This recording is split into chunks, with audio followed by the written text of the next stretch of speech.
Marcus Doyle didn't come to Liverpool to join its underworld. He came to own it. Please subscribe for daily new update of gang crime story and watch till end.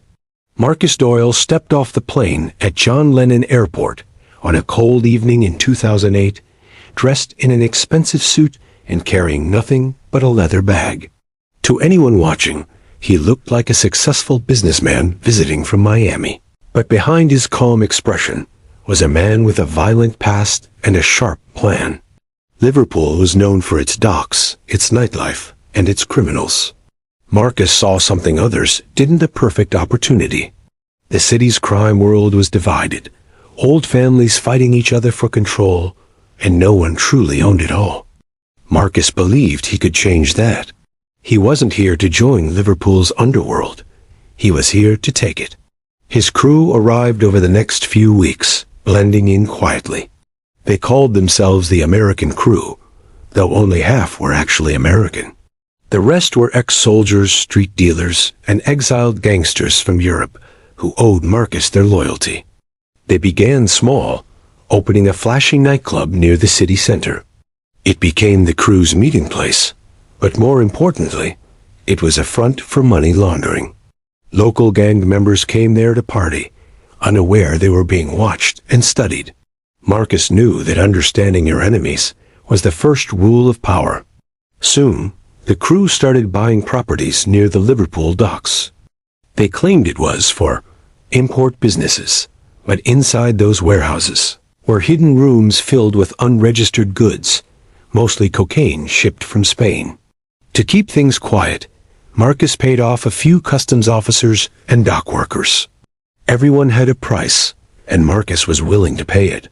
Within months, he controlled several key docks without firing a single shot. The American Crew introduced new tactics that confused the local gangs. Instead of fighting for territory, they offered partnerships. Dealers were given better prices, higher profits, and protection. Slowly, the old gangs began to crumble. Marcus never showed aggression in public. He didn't need to. His money and influence did the talking. He hosted charity events, sponsored local sports clubs, and appeared in newspapers as a wealthy investor from America. But behind the smiles, a new empire was rising in silence. Liverpool's underworld had seen many rulers, but none like Marcus.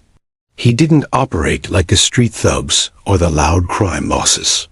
He moved with precision, studying every weakness before striking. His goal wasn't just power, it was total control. Every night, his men gathered in the club basement, counting money, planning shipments, and tracking rival moves. They had maps, encrypted phones, and surveillance feeds. The crew turned crime into a business, and Marcus was the CEO. As weeks turned into months, whispers about the mysterious American Crew spread through Liverpool. Some said they were backed by cartels. Others thought they were ex-CIA agents. Nobody really knew who they were, but everyone feared crossing them. By the end of that year, the balance of power had shifted. The old gangs were losing ground, and a foreign shadow had begun to stretch across Liverpool's streets. Marcus Doyle had arrived, and nothing in the city's underworld would ever be the same again. Gareth Mallon had ruled Liverpool's docks for more than 20 years.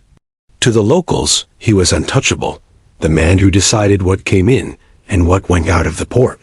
His gang, known as the Dock Kings, controlled every shipment, every payment, and every threat.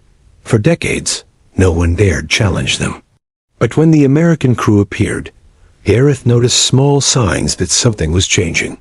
His dealers were earning less, his suppliers were harder to reach, and a new kind of cocaine was flooding the city, purer, cheaper, and impossible to trace.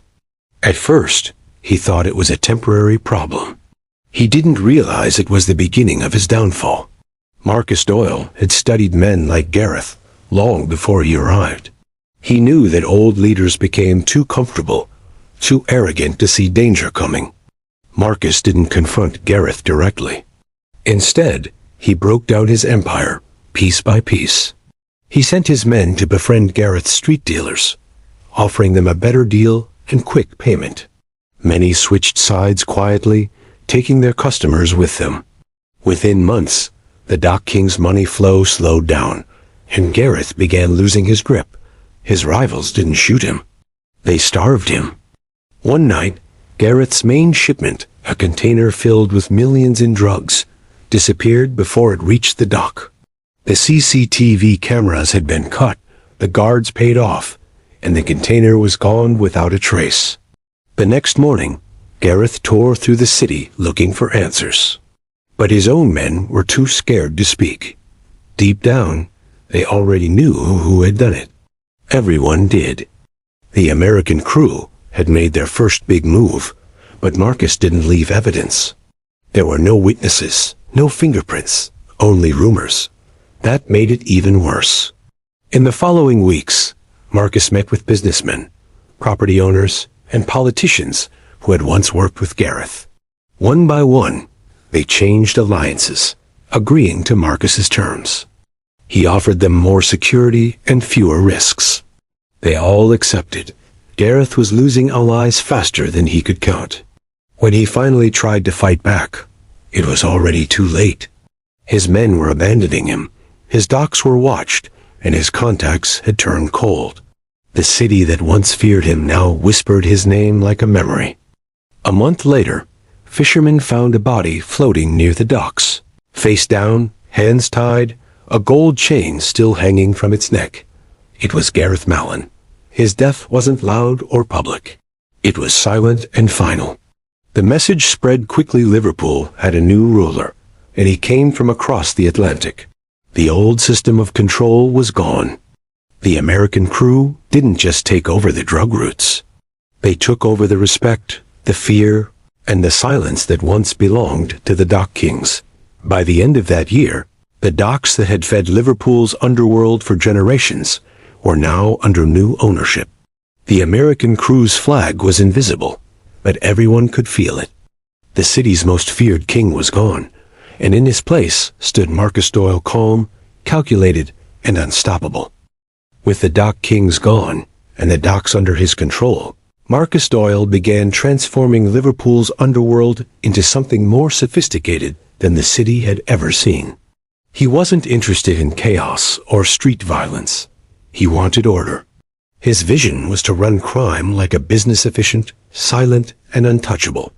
He divided Liverpool into zones, each managed by one of his lieutenants.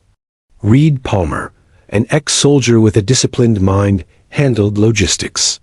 Luca Cross, a smooth talker who knew how to handle people, managed distribution through clubs and bars. Dante Vega, ambitious and unpredictable, controlled security and intimidation.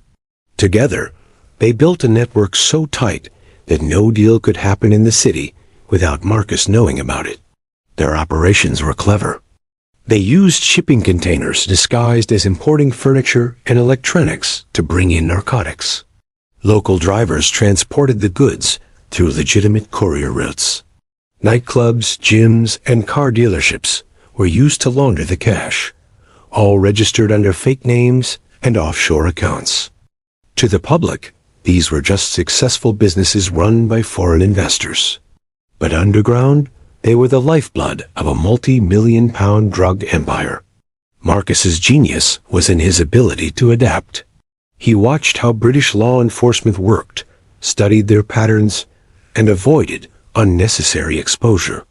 He didn't allow flashy violence or reckless killings. Everything had to look professional. The American crew quickly gained a reputation for efficiency. Dealers were never short on supply. Money was always delivered on time, and loyalty was rewarded. It was this combination of fear and discipline that kept everyone in line. Soon, the crew's reach extended beyond Liverpool. Manchester nightclubs started carrying their products, followed by distribution in Birmingham. Even smaller towns near the coast began showing signs of American crew influence. What once had been local competition now became part of a national web of control. Rivals tried to resist, but Marcus always stayed one step ahead. If a competitor tried to undercut prices, their shipment would vanish. If a local boss tried to challenge his men, their accounts would suddenly be frozen, or their allies would disappear overnight. Behind the scenes, Marcus maintained a sense of mystery. He rarely appeared in public, and even his lieutenants saw him only when necessary. He operated from a heavily guarded mansion outside the city, surrounded by surveillance equipment and encrypted communication systems. Everything went through layers of secrecy. This made him untouchable and nearly invisible to law enforcement. But beneath the surface of power, cracks were forming. Success had made some of his men greedy. Dante Vega, in particular, started believing he could rise higher than Marcus. He wanted more control, more money, and less oversight. What began as quiet ambition soon turned into small acts of defiance, hidden transactions, secret partnerships, and personal deals made behind the crew's back. Marcus didn't confront him yet. He watched, waited, and documented everything. He believed patience was the best form of revenge. For now, Liverpool was his empire, and the American crew stood at its peak, ruthless, organized, and feared across the UK. But deep within that empire, the seeds of betrayal had already begun to grow, waiting for the right moment to destroy everything he had built. By 2014, the American crew had become the most powerful underground organization in Liverpool. But power had its price. Within the empire, loyalty began to fade. Dante Vega, Marcus Doyle's trusted lieutenant, had grown restless. He was tired of living under Marcus's shadow, watching him take the credit while others risked their lives. Dante had ambition, and ambition inside a criminal empire was always dangerous. He started quietly, pocketing small amounts of money from drug shipments, then expanding into side deals with a Scottish gang looking to enter Liverpool's market. To everyone else, it looked like business as usual. To Marcus, it was the beginning of betrayal. Marcus had built his empire on control. Every call, every payment, every movement through a secure system. When reports started showing missing funds, he knew something was wrong. At first, he suspected an outsider, but encrypted message logs traced the missing profits back to someone inside his inner circle. Reed Palmer, ever loyal, began investigating quietly. What he discovered shocked him. Dante had been double-dealing for months, using crew shipments to build his own distribution line with the Scottish mob. The betrayal wasn't just financial. It was personal. Dante was trying to replace Marcus, to build a rival network using the same connections Marcus had created. Instead of reacting with rage, Marcus chose patience. He knew killing Dante immediately would raise suspicion and cause panic among the ranks. He needed to send a message, not just to punish Dante, but to remind everyone who ruled Liverpool. Marcus continued to let Dante believe he was safe. He let the money keep flowing, the shipments continue, and the meetings happen. Every detail was recorded. The evidence was stacked perfectly. Marcus wanted his empire to witness what happens when loyalty breaks. One cold morning, Dante drove to an isolated industrial area to meet his Scottish partners. He never made it back. Later that day, a burnt-out car was discovered in an abandoned yard outside the city. Inside was a charred body identified through dental records, Dante Vega. His death was brutal, but the message was silent and clear. Betrayal would not be forgiven. The news spread through the American crew like wildfire. No one said Marcus ordered it, but everyone knew. Fear spread quickly. Some began to panic, deleting phones, moving money, and avoiding meetings. The empire that once thrived on trust now ran on suspicion. Members looked over their shoulders, unsure who might be next.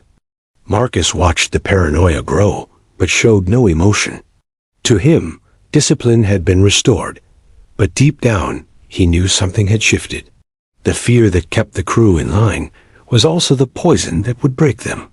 With Dante gone, operations continued, but loyalty was weaker than ever. Some members started speaking quietly to police informants. Others plotted escape. Marcus had removed the traitor, but in doing so, He had exposed a deeper truth. His empire was beginning to rot from within. The American crew was still powerful, but it was no longer unbreakable. By 2016, Liverpool's underworld had become a maze of fear, money, and silence. The American crew still controlled most of it, but the smooth operations that once defined Marcus Doyle's empire were breaking down. The death of Dante Vega had left deep scars. Distrust ran through every corner of the organization. Men whispered about hidden informants, secret raids, and Marcus's tightening control. What Marcus didn't realize was that while he watched his crew crumble from the inside, the police had been watching him all along. Detective Elena Harper, a determined and methodical investigator from the Serious Crime Unit, had spent years following the American crew's movements. She had studied Marcus's methods, tracked his shell companies, and infiltrated his financial systems through undercover agents.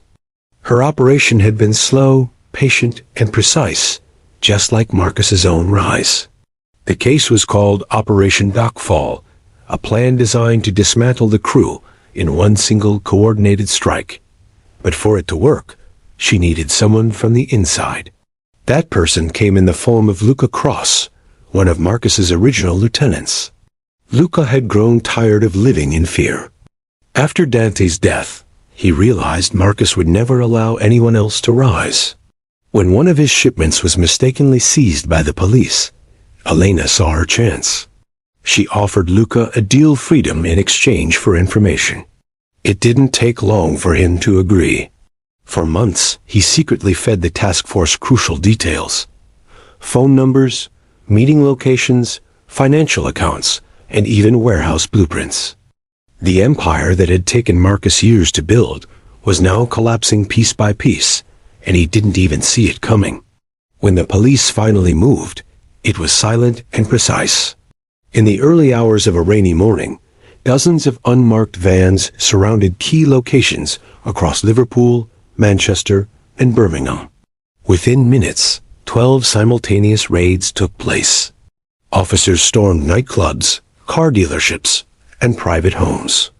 The crew's members were caught completely off guard, some still asleep when the doors were kicked in.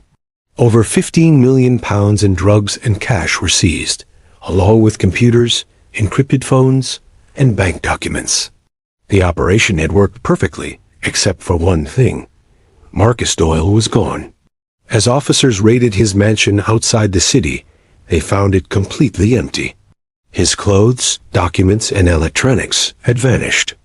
There was no sign of struggle, no trace of where he went. It was as if he had disappeared into thin air. Some said he escaped through Ireland using a fake passport and a private boat. Others whispered that Reed Palmer, his last loyal lieutenant, might have helped him vanish in exchange for money and safety. No one knew the truth. The media exploded with headlines. A Liverpool empire had fallen.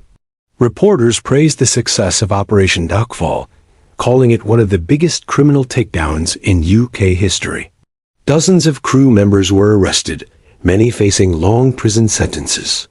But behind the public victory, Detective Harper knew the case wasn't complete. There was no proof Marcus was dead, and deep inside, she feared he was still out there, watching, waiting, and planning his next move. The American crew had fallen, but the man who built it had become a ghost. Years passed after Operation Dockfall, and Liverpool seemed quieter. The headlines faded, the police moved on to new investigations, and the people who once whispered the name, American Crew, began to forget. The city rebuilt its rhythm, new clubs opened, new faces took over the streets, and life continued. But beneath the surface, the underworld was shifting again. A new organization was slowly taking shape, quiet and calculated, mirroring the same methods that Marcus Doyle had once perfected. No violence, no loud threats, just smooth control. The drug routes that were once thought destroyed had reopened. The same docks were being used, the same suppliers were back in business, and the same patterns of clean money laundering had returned. Detective Elena Harper noticed the signs first. Shipments that didn't match their paperwork, offshore accounts suddenly active again, and encrypted communication lines reappearing in the same regions Marcus once operated in. She couldn't ignore it. Every lead pointed toward one conclusion: the ghost of the American crew was back. But who was running it? The old members were either dead or in prison. Some informants spoke of a faceless figure known only as the broker, who communicated through voice-modulated messages and never appeared in person. His orders were short, direct, and always effective. For Elena, that name meant one thing: Marcus Doyle had returned. Rumors began spreading among former crew members still on the streets. They spoke of a man who appeared in London's underworld meetings, older, quieter, using a new identity. He didn't use muscle or violence anymore. He used influence. Marcus had learned from his fall. He no longer needed to control everything himself. Instead, he built his new empire through intermediaries, foreign investors, legitimate businessmen, and corrupt officials. The new operation wasn't about dominance through fear. It was about invisibility through control. In Liverpool, a few old faces began to reappear. Reed Palmer resurfaced as the manager of a shipping consultancy company, one that conveniently handled many of the same routes once owned by the crew. Nightclubs and bars that had been shut down years ago reopened under new names, but shared the same staff and the same quiet security men guarding the doors. The city could feel that something was rising again. One night, a low-level dealer turned himself in, terrified for his life. He told investigators that the American crew never really died. According to him, Marcus Doyle had rebuilt it from the shadows, operating through proxies in Europe and the Middle East. He claimed that Marcus was alive, running everything through digital networks, communicating through encrypted systems. When asked where Marcus was now, the dealer said only one thing: that Marcus had become a myth. A man who existed everywhere and nowhere at once. Elena Harper spent years trying to trace him, but every lead ended in silence. She retired with one regret: that the man who brought Liverpool to its knees had never truly vanished. The city had changed, but his influence still lingered like a shadow over its docks. The American crew had evolved from a gang into a legend. Marcus Doyle had started as a foreign outsider, but he ended as something far greater: a ghost who ruled from the darkness, unseen but never forgotten.